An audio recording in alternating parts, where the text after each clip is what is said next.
आदाब अर्ज़ है नाज़रीन, मैं आसिफ अली और आप देख रहे हैं रूबी उर्दू न्यूज़। सबसे पहले नजर डालेंगे अहम खबरों पर। रियासत भर में 119 असम्बली हलकों के लिए 2290 उम्मीदवार मुकाबला करेंगे। पर्चे नामजदगी वापस लेने की तारीख गुजर गई। रियासत के मुसलमान कांग्रेस की दगाबाजी को ना भूलें। वज़ीर आला KCR ने आदिलाबाद में इंतखाबी मुहिम के दौरान अवाम से की अपील। मजलिसी उम्मीदवारों ने मुतल्लिका हलकों में चलाई इंतखाबी मुहिम। अवाम से मुलाकात, मजलिस को वोट देने की अपील। मोदी और KCR अवाम से किए गए वादों को पूरा करने में नाकाम। साबिक मरकजी वजीर चिदम्बरम ने लगाया इल्जाम।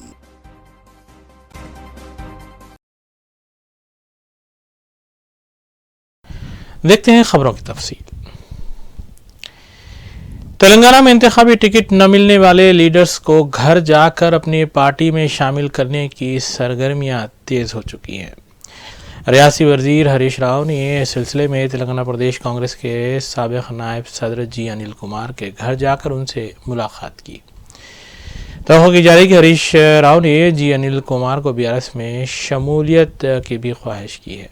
वादे है कि गुज़िश्ता रोज़ अनिल कुमार ने कांग्रेस से इस्तीफ़ा दिया था और ये इत्तला आम हो चली थी कि नरसापुर में होने वाले जलसे में अनिल कुमार वज़ीर आला KCR की मौजूदगी में BRS में शमूलियत इख्तियार करेंगे। ताहम अब भी पार्टी वफादारियाँ बदलने का सिलसिला जारी है और तवक्को ये की जा रही है कि अनिल BRS में शामिल हो सकते हैं।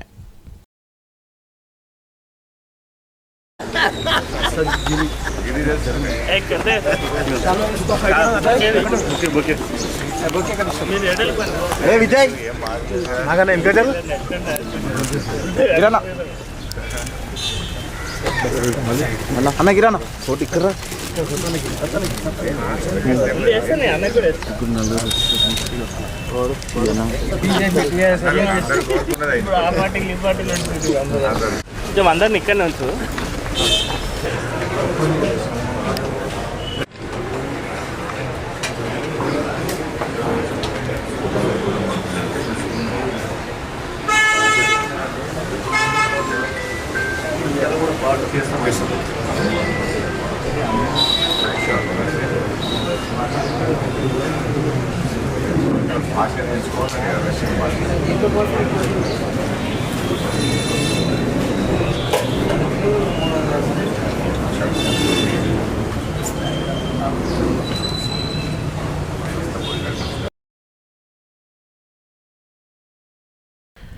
कुल्लू में इत्तेहादुल मुस्लिमीन के उम्मीदवारों की जानिब से इंतखाबी मुहिम का सिलसिला जारी है। इस सिलसिले के तहत उम्मीदवारों ने मुतल्लिका हल्के की आवाम से मुलाकात की और उनसे अपील की कि वो मजलिस को वोट दें और मजलिसी उम्मीदवार को कामयाब करें।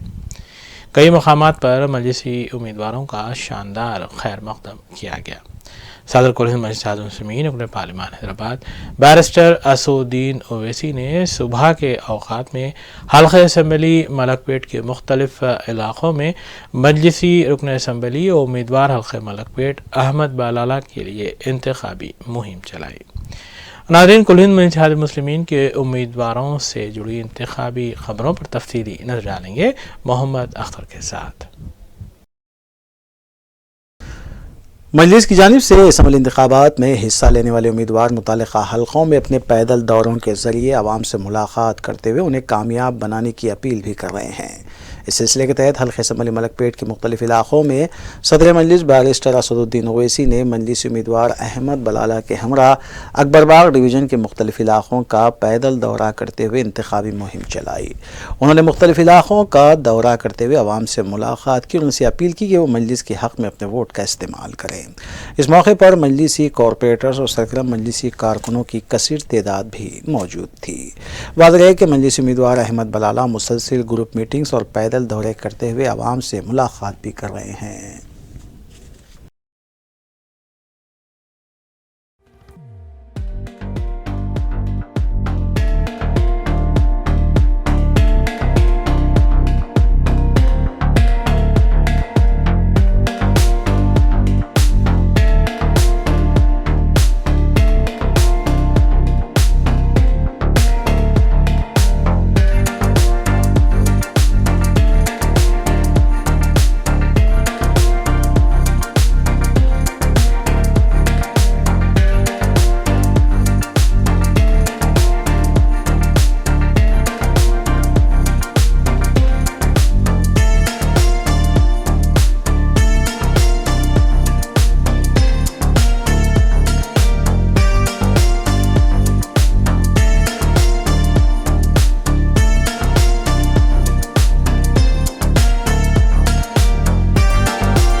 मजलिस इत्तेहादुल मुस्लिमीन की जानिब से असम्बली इंतखाबात में हिस्सा लेने वाले उम्मीदवार मुताल्लिक़ा हलक़ों में अपने पैदल दौरों के ज़रिए आवाम से मुलाकात करते हुए उन्हें कामयाब बनाने की अपील भी कर रहे हैं।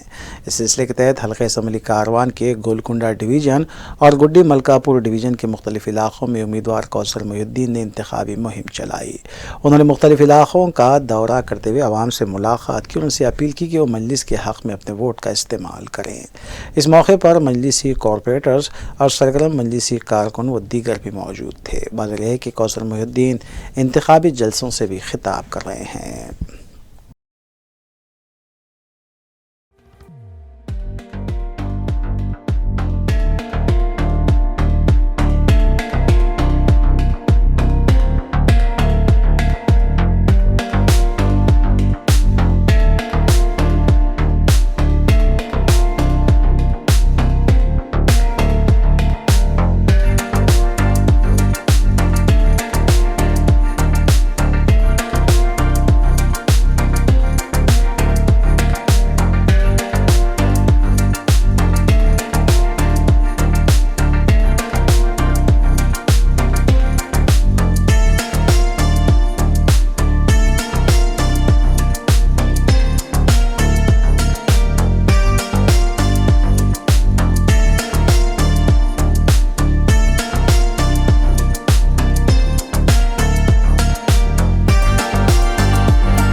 हल्के असम्बली चार मीनार में भी मजलिसी उम्मीदवार मीर जुल्फ़िकार अली की जानिब से इंतखाबी मुहिम जारी है।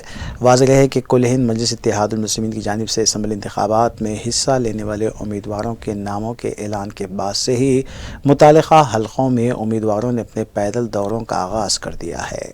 इस सिलसिले के तहत हल्के असम्बली चार मीनार के मुख्तलिफ इलाक़ों में मजलिसी उम्मीदवार मीर जुल्फ़िकार अली ने इंतखाबी मुहिम चलाई।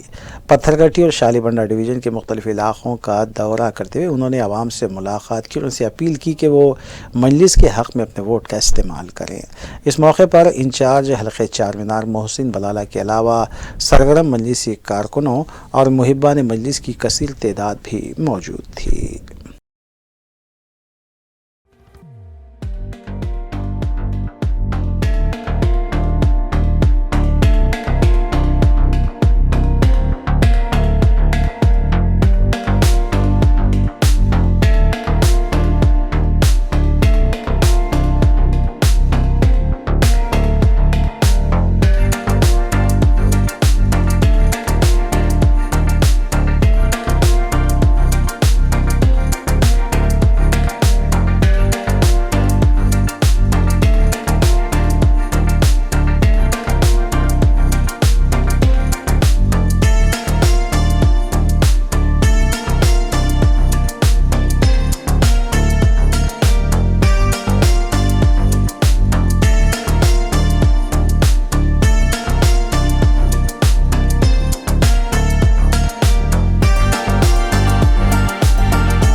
हल्के असम्बली याकुतपुरे में मजलिसी उम्मीदवार जाफर हुसैन मेराज की इंतखाबी मुहिम जारी है। मजलिसी उम्मीदवार जाफर हुसैन मेराज ने कुरमागोड़ा डिवीज़न और दबीलपुरा डिवीज़न के मुख्तलिफ इलाक़ों का पैदल दौरा करते हुए आवाम से अपील की कि वो मजलिस के हक़ में अपने वोट का इस्तेमाल करें।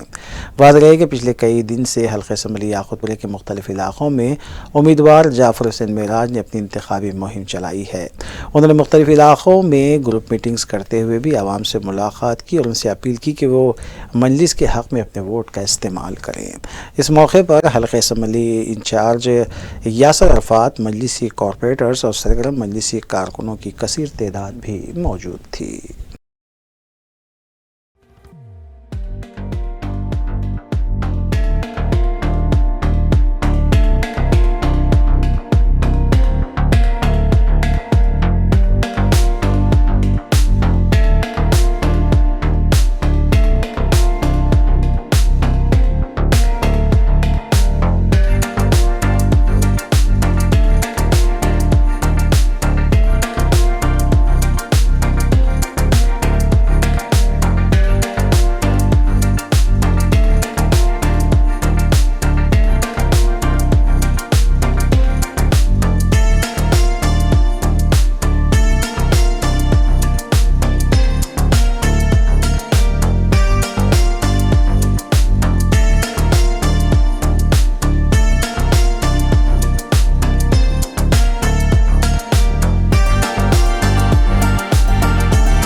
कुल हिंद मजलिस इत्तेहादुल मुस्लिमीन के उम्मीदवार हल्के नामपल्ली मोहम्मद माजिद हुसैन की इंतखाबी मुहिम जारी है। मोहम्मद माजिद हुसैन ने अहमदनगर डिवीज़न और मुरादनगर डिवीज़न के मुख्तलिफ इलाक़ों और मेहदीपट्टम के मुख्तलिफ इलाक़ों का पैदल दौरा करते हुए आवाम से मुलाकात की और उनसे अपील की कि वो मजलिस के हक़ में अपने वोट का इस्तेमाल करें। इस मौके पर मजलिसी कॉरपोरेटर्स और सरगर्म मजलिसी कारकुनों के अलावा मुहिब्बान मजलिस की कसीर तादाद भी मौजूद थी। कई मुकामात पर मजलिसी उम्मीदवार मोहम्मद माजिद हुसैन का खैर मकदम किया गया और उनकी गुलपोशी करते हुए उन्हें दुआएं भी दी गईं। इस मौके पर ख़वातीन ने भी मजलिसी क़ायदीन का खैर मकदम किया।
हल्का असम्बली बहादुरपुर में भी मजलिस उम्मीदवार मोहम्मद मुबीन की जानिब से इंतखाबी मुहिम जारी है। वाज़ेह है कि कुल हिंद मजलिस इत्तेहादुल मुस्लिमीन की जानिब से असम्बली इंतखाबात में हिस्सा लेने वाले उम्मीदवारों के नामों के ऐलान के बाद से ही मुतालिका हल्कों में उम्मीदवारों ने अपने पैदल दौरों का आगाज़ कर दिया था। इस सिलसिले के तहत हल्का असम्बली बहादुरपुर के फलकनुमा डिवीज़न और दूध बौली डिवीज़न के मुख्तलिफ इलाक़ों में मजलिसी उम्मीदवार मोहम्मद मुबीन ने इंतखाबी मुहिम चलाई। इस मौके पर इंचार्ज एम गफ्फार के अलावा मजलिसी डिवीज़न कॉरपोरेटर्स और सरगर्म कारकुनान भी मौजूद थे, जिन्होंने आवाम से अपील की कि वो मजलिस के हक़ में अपने वोट का इस्तेमाल करें।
रियासत भर में असम्बली इंतखाबात की रायदही की तारीख करीब आने से क़ब्ल इंतखाबी सरगर्मियाँ तेज़ हो चुकी है। मुख्तलिफ़ सियासी पार्टियाँ मुताल्लिक़ा हल्क़ों में इंतखाबी मुहिम चला रही हैं। वज़ीर तेलंगाना के चंद्रशेखर राव भी तूफ़ानी इंतखाबी मुहिम चला रहे हैं। अपनी इंतखाबी मुहिम के तहत उन्होंने आदिलाबाद में मुनक़्क़दा इंतखाबी जलसे से ख़िताब किया और आवाम से अपील की कि BRS के उम्मीदवारों को कामयाब बनाया जाए। उन्होंने बिलख़ुसूस मुसलमानों से अपील की कि वो कांग्रेस के दोगलेपन और गद्दारी को न भूलें, क्योंकि कांग्रेस ही के दौर में बाबरी मस्जिद भी शहीद हुई थी। नाज़रीन, इन अहम खबरों के साथ दीगर खबरों पर तफसीली नजर डालेंगे। सदर BRS वज़ीर आला के चंद्रशेखर राव ने आदिलाबाद और दीगर अजला में प्रजा आशीर्वाद जलसे आम से खिताब करते हुए आवाम बिलखुसूस मुसलमानों से अपील की कि उन्हें ये बात याद रखनी चाहिए कि कांग्रेस के दौरे हुकूमत में ही बाबरी मस्जिद शहीद हुई थी और मुसलमानों को 70 साल तक पसमानदा रखने के ज़िम्मेदार भी कांग्रेस पार्टी है और इसीलिए असम्बली इंतखाबात में कांग्रेस के झूठे वादों में ना आएँ। वज़ीर आला के चंद्रशेखर राव ने आवाम को तयक़ुन दिया कि साबिक़ की तरह तीसरी मरतबा इक़्तिदार हासिल करने के बाद भी रियासत की तरक्की के लिए कई एक इक़दामात किए जाएंगे। जितने भी हमारे मुसलमान बुजुर्ग हैं और भाई बहन हैं,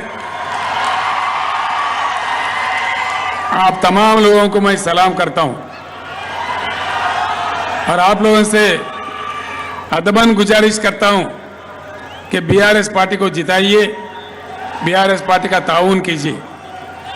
ये एक बात मैं आपको याद करना चाह रहा हूं, जब हम लोग तेलंगाना के लिए लड़ रहे थे, जद्दोजहद कर रहे थे, कईयों बार मैं आदिलाबाद में आया, यहाँ मेरा तकरीर भी हुआ, आदिलाबाद ज़िले में कईयों जगह और शहर आदिलाबाद में भी हुआ।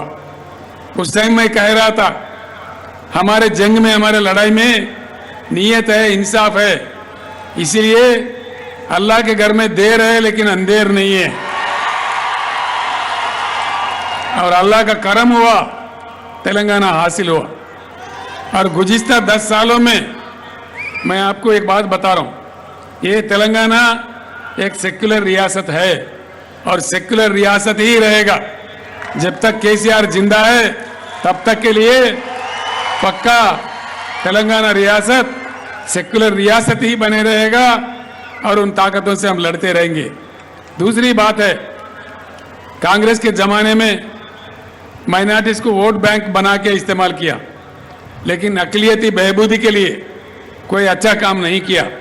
अगर करते तो ये हालत नहीं रहता। 75 साल उन्हीं का हुक्म चला, फिर क्या हुआ? हमसे पहले बीआरएस सरकार बनने से पहले लगातार 10 साल कांग्रेस हुकूमत चलाया, ये आप लोग जानते हैं। उनके 10 साल के हुकूमत में अकलियती बहबूदी के लिए, माइनॉरिटी डेवलपमेंट के लिए उन्होंने खर्च किया सिर्फ 2000 करोड़ रुपया। उसी जगह में 10 सालों में बीआरएस ने खर्च किया 12,000 करोड़ रुपया।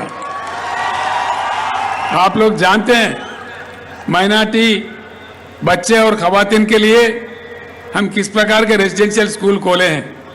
उन बच्चों को, तुलबा को कितना बेहतरीन तालीम मिल रहा है।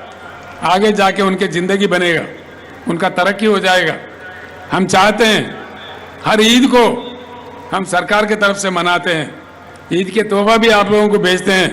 वो रमजान हो, बतकम्मा पंडगा हो, दिवाली हो, बकरीद हो, हम खुशियां मिलकर बांटते हैं। एक ऐसा गंगा जमुना तहजीब वाला रियासत है हमारा तेलंगाना। हिंदुस्तान के लिए मिसाल है, एक गुलदस्ता है और इसको बिल्कुल ऐसे ही कायम रखेंगे। मैं एक बात आपके इल्म में डालना चाहता हूं। ऐसा है,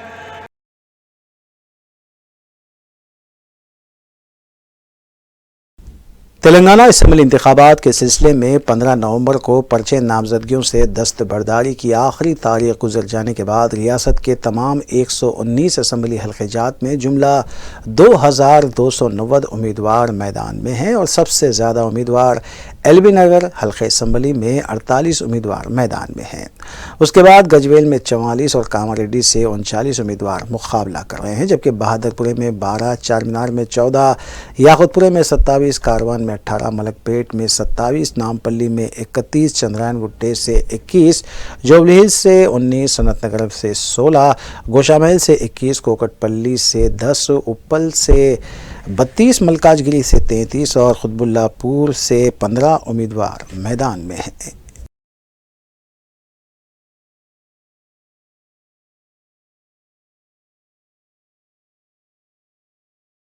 तेलंगाना असम्बली के इंतखाबात की रायदही और नताइज की तारीख जैसे जैसे करीब आ रही है, रियासत और हैदराबाद के हर गली कूचे में किसकी हुकूमत बनेगी, बीआरएस की या कांग्रेस की या बीजेपी इख्तिदार हासिल करेगी, इस पर हज़ारों करोड़ की बैटिंग लगाई गई है। दूसरी जानिब वज़ीर आला की कुर्सी पर केसीआर फायज़ होंगे या रेवंत रेड्डी फायज़ होंगे, इस पर मुख्तलिफ ज़राए के मुताबिक 1000 करोड़ की बैटिंग चलने की इत्तलात मिली हैं।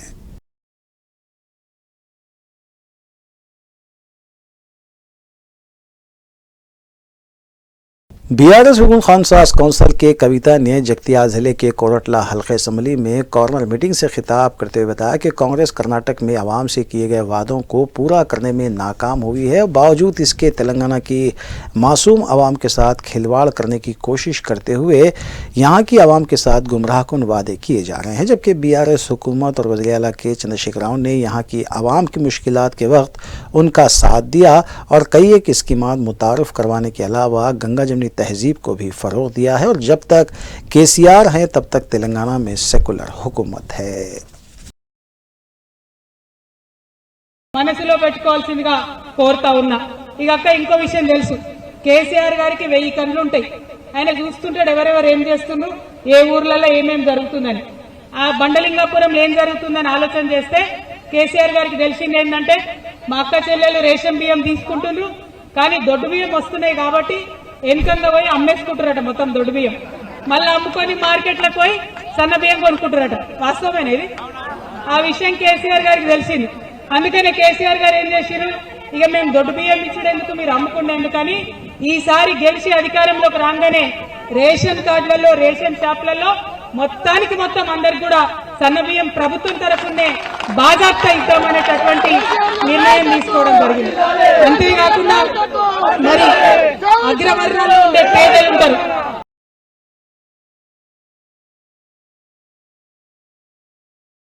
साबिक मरकजी वजीर चिदम्बरम ने मीडिया से बात करते हुए वज़ीर-ए-आज़म नरेंद्र मोदी और वज़ीर आला के चंद्रशेखर राव पर तनकीद की और कहा कि दोनों कायदीन भी अवाम से किए गए वादों को पूरा करने में नाकाम हैं।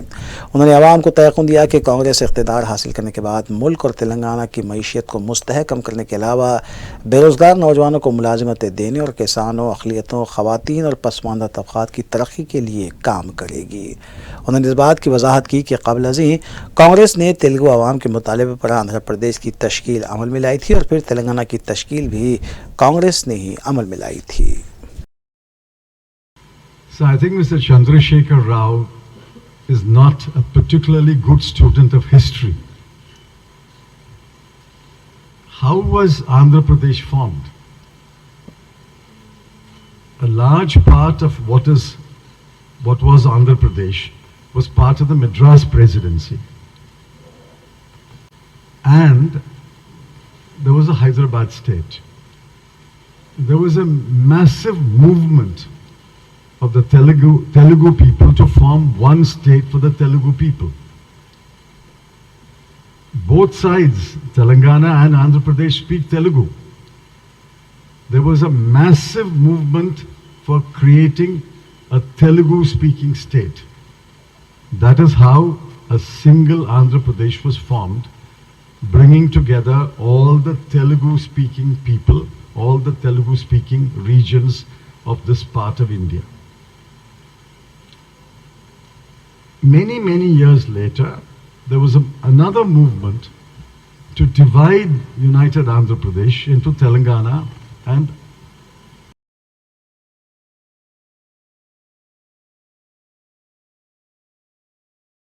इलेक्शन के दौरान सियासी कायदीन राय दहिंदों को राग़िब करने के लिए किसी भी हद तक जा सकते हैं। ऐसा ही एक मंजर आलिर हल्के में देखा गया जहां बीआरएस के कारकुनों ने एक ज़ईफ़ शख्स को नहलाया।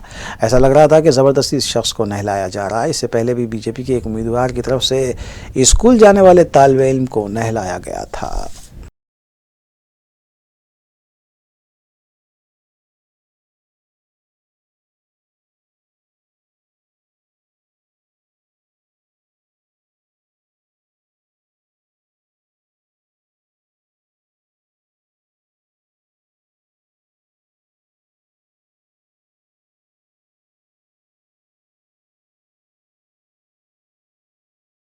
तेलंगाना में इंतखाबात के पेश नज़र गाड़ियों की चेकिंग का सिलसिला जारी है। बीआरएस पार्टी की रुकन कौंसिल के कविता की गाड़ी की फिर एक बार तलाशी ली गई है। मंगल की रात भी कविता की गाड़ी की तलाशी ली गई थी और आज सुबह निज़ामाबाद दौरे के दौरान चेक पोस्ट पर उनकी गाड़ी की तलाशी ली गई। तेलंगाना में 30 नवंबर को वोटिंग होने वाली है, जबकि नताइज 3 दिसंबर को जारी किए जाएंगे।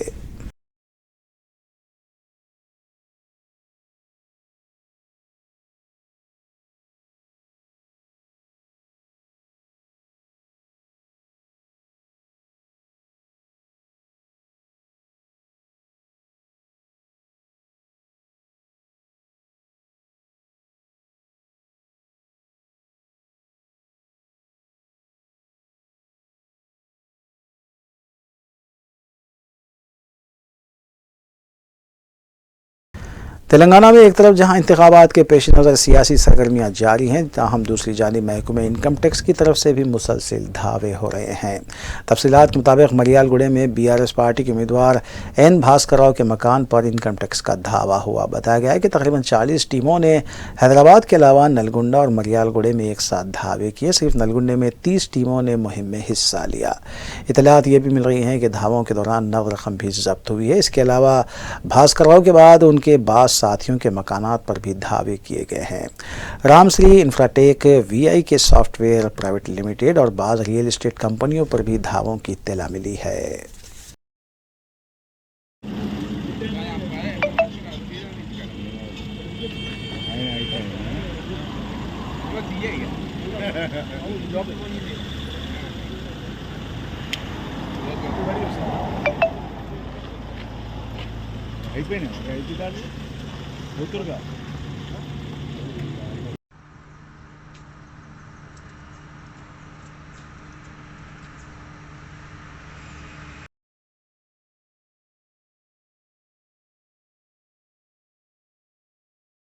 लाल बाजार मुबारक कॉम्प्लेक्स में चारशंबे की रात आग लगने का वाक़या पेश आया। तफसीलात के मुताबिक कॉम्प्लेक्स में मुक़ीम मकीन किसी तकरीब में गए हुए थे कि इस दौरान आग लग गई। बताया गया है कि पहले और दूसरे फ्लोर पर दुकानात हैं जबकि तीसरे फ्लोर पर रिहायशी फ्लैट्स हैं। इस वाक़े से रिहायशी फ्लैट्स भी मुतासिर हुए और घर में रखा सामान जलकर खाकसर हो गया। बताया गया है कि बालकोनी से आग शुरू हुई और आग ने रिहायशी इलाकों को अपनी लपेट में ले लिया। इत्तला मिलते ही मजलिस के हल्के चारमीनार के उम्मीदवार मीर जुल्फ़िकार अली मुकाम वाक़े पर पहुँचे। फायर ब्रिगेड के अमले ने आग पर काबू पाया। किसी भी तरह का कोई जानी नुकसान नहीं हुआ, लेकिन बाज़ दुकानें भी आग की जद में आ गई। इस वाक़े के बाद भारी माली नुकसान का ख़दशा भी ज़ाहिर किया गया है। इस मौके पर नुमाइंदा कॉरपोरेटर घासी बाज़ार साहिल अकबर भी मौजूद थे।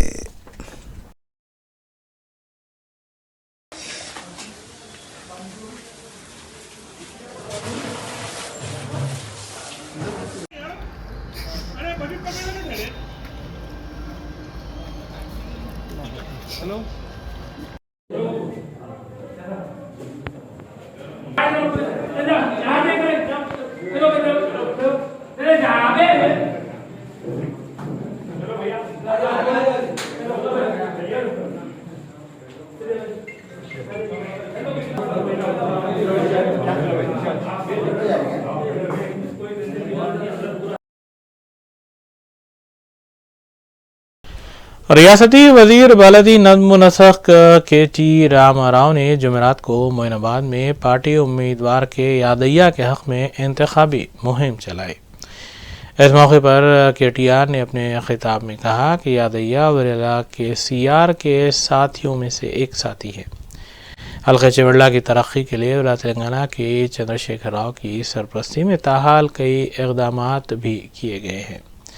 इस मौके पर पार्टी उम्मीदवार यादैया के अलावा सरगर्म BRS कारकुनों की कसीर तादाद मौजूद थी, जो यादैया और BRS के हक़ में नारे लगा रही थी।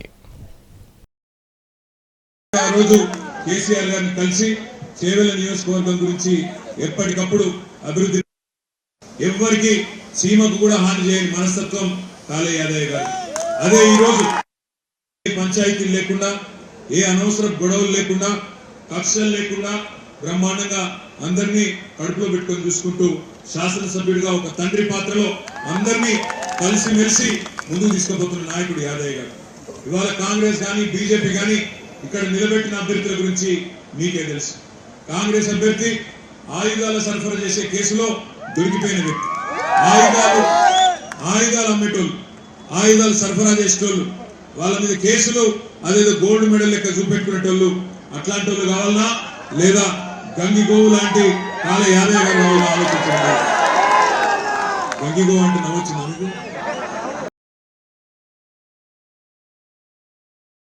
तेलंगाना रियासत में असम्बली इंतखाबात के पेश नज़र स्टार कैंपेनर्स की आमद का सिलसिला बहुत जल्द शुरू हो जाएगा, जब कौमी कायदीन तेलंगाना पहुँचते हुए मुताल्लिक़ा पार्टियों के लिए इंतखाबी मुहिम चलाएंगे। इस सिलसिले के तहत बीजेपी के कौमी कायद और मरकज़ी दाखिला अमित शाह 18 नवंबर को तेलंगाना में इंतखाबी मुहिम चलाएंगे। रियासी बीजेपी सदर किशन रेड्डी ने ये बात बताई। किशन रेड्डी ने कहा है कि 18 नवंबर को गदवाल, नलगोंडा, वरंगल 3 अजला में अवामी जलसों से अमित शाह खिताब करेंगे।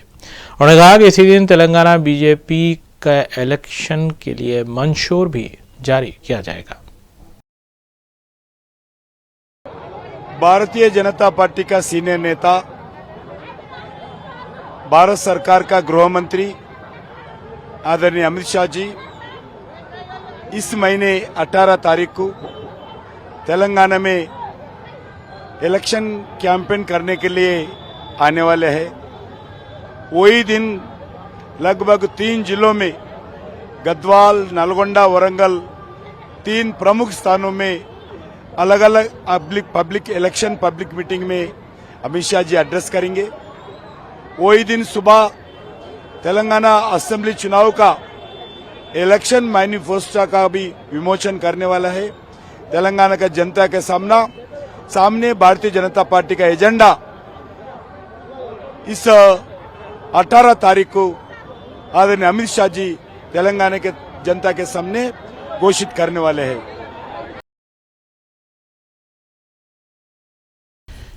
महाकाली डिवीजन से वाबस्ता मार्केट पुलिस ने एक खातून को शादी के बहाने धोखा देते हुए उसके जेवरात और नकद रकम उड़ाने वाले एक शख्स को हिरासत में लिया।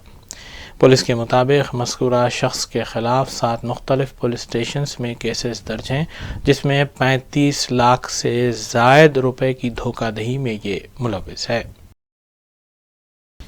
एसीपी महाकाली डिवीजन रविंदर ने इस केस के सिलसिले में तफसीलात बताई। उन्होंने बताया कि टी मोहन रेड्डी मुतवत्तिन रंगारेड्डी डिस्ट्रिक्ट को हिरासत में लिया गया है और उसके कब्जे से मसरूक़ा अशिया जिनमें 27 तोला तलाई जेवर के अलावा एक चेकबुक और दीगर अशिया शामिल हैं जब्त कर ली गई हैं। उन्होंने बताया कि मुलजिम 7 मुख्तलिफ पुलिस स्टेशंस कलवाकुर्ती, कंदुकूर, माधोपुर, चैतन्यपुरी, मियाँपुर, दिशा वीमन पुलिस स्टेशन गुंटूर के अलावा मार्केट पुलिस स्टेशन हुदूद में हुई वारदातों में मुलव्विस पाया गया है। एसीपी महाकाली डिवीजन रविंदर ने इस केस के सिलसिले में मज़ीद तफसीलात से मीडिया को वाकिफ करवाया। మంత్ 8 రోజు మార్కెట్ పోలీస్ స్టేషన్లో 34 ఇయర్స్ విక్టిమ్ లేడీ వచ్చేసి కంప్లైంట్ చేయడం జరిగింది. ఆ కంప్లైంట్లో భాగంగా ఆమె డైవర్స్ లేడీ మ్యారేజ్ ప్రపోజల్ కోసం అని చెప్పి భారత్ మ్యాట్రిమోనీలో ఆమె బయోడేటా పెట్టడం జరిగింది. ఆ బయోడేటాను చూసి ఒక శ్రీనాథ్ అనే వ్యక్తి బెంగళూరు నుంచి మ్యారేజ్ అలయన్స్ నేను మ్యారేజ్ చేసుకుని చెప్పి ఆమె ప్రపోజ్ పంపడం జరిగింది.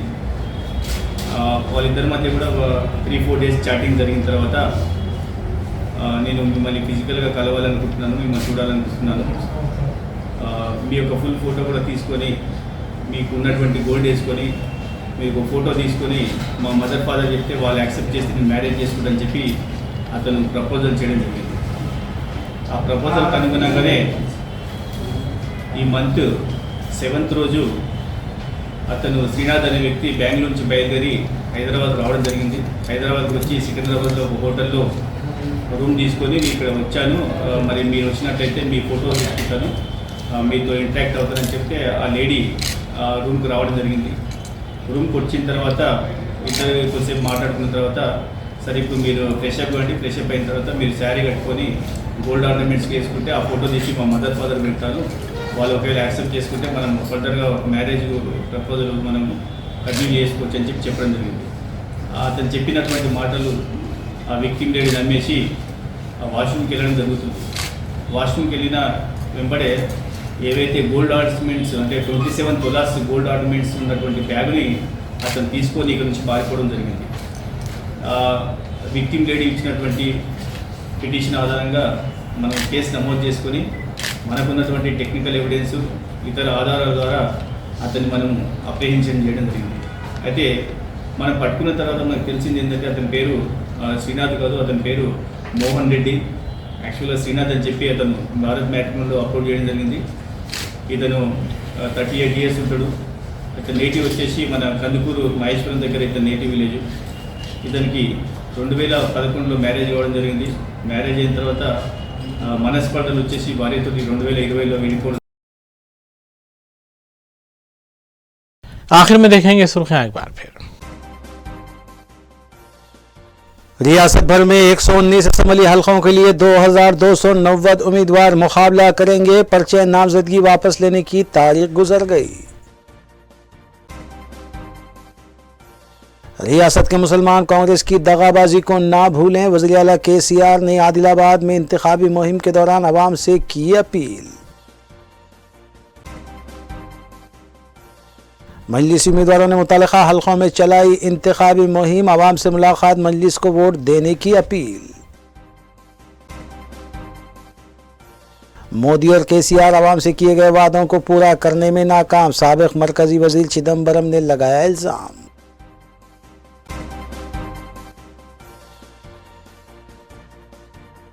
इसी के साथ रूबी न्यूज़ यहीं इख्तिताम पजीर होती हैं।